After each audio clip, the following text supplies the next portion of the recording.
effectivement, monsieur le maire, vous l'avez dit, on est sur un marais historique, puisqu'effectivement il était important dans la construction de la ville de La Rochelle. C'est la dernière relique en fait des marais salants de La Rochelle, avec le marais de Pampin, qui est aussi propriété de la ville au nord de l'agglomération.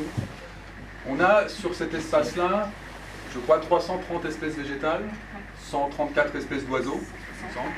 On a la loutre qui est présente, une petite champ patrimoniale, et puis tout un cortège de batraciens présents, l'anguille évidemment comme poisson, un nombre très important, je crois, 13 espèces de chauves-souris sur ces espaces-là. Donc vraiment un spot très important de biodiversité.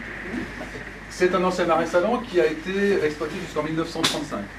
Ensuite, l'exploitation de sel s'est arrêtée, et ce qu'on appelle les bossis ou les bosses ont fait l'objet d'un pâturage pendant les années qui ont suivi. Et puis donc plus du tout d'activité depuis des décennies.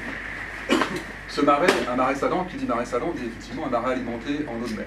Ce qui n'est plus le cas depuis des décennies. Une partie de ce marais a été remblayée et modifiée pour la construction d'une des salines.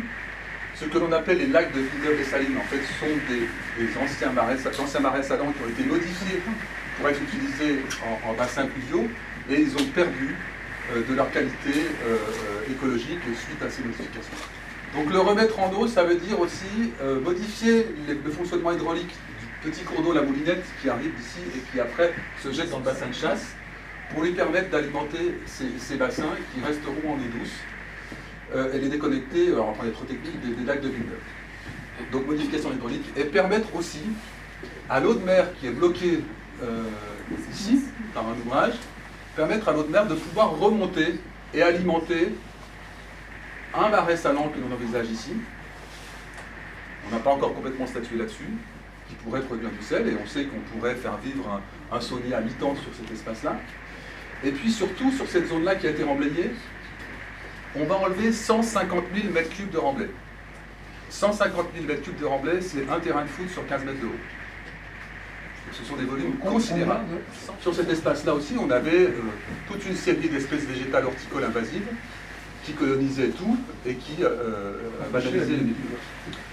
Donc c'est vraiment une reconquête en profondeur. On est sur un projet à plus de 4 millions, 5 millions 3 TTC. Ouais, 5 millions 3 TTC, donc c'est considérable. On a peu de projets de cette envergure-là, à la fois financière et sur un espace aussi vaste. Aujourd'hui, on va avoir un observatoire qui se sera créé, je crois, ici, à un point, à un nœud ici, qui permettra d'avoir une vue, parce que le marais c'est assez plat, il y a peu de relief, donc de monter un peu, il fait à peu près 6 mètres de haut, et on aura une vue périphérique sur l'ensemble du marais.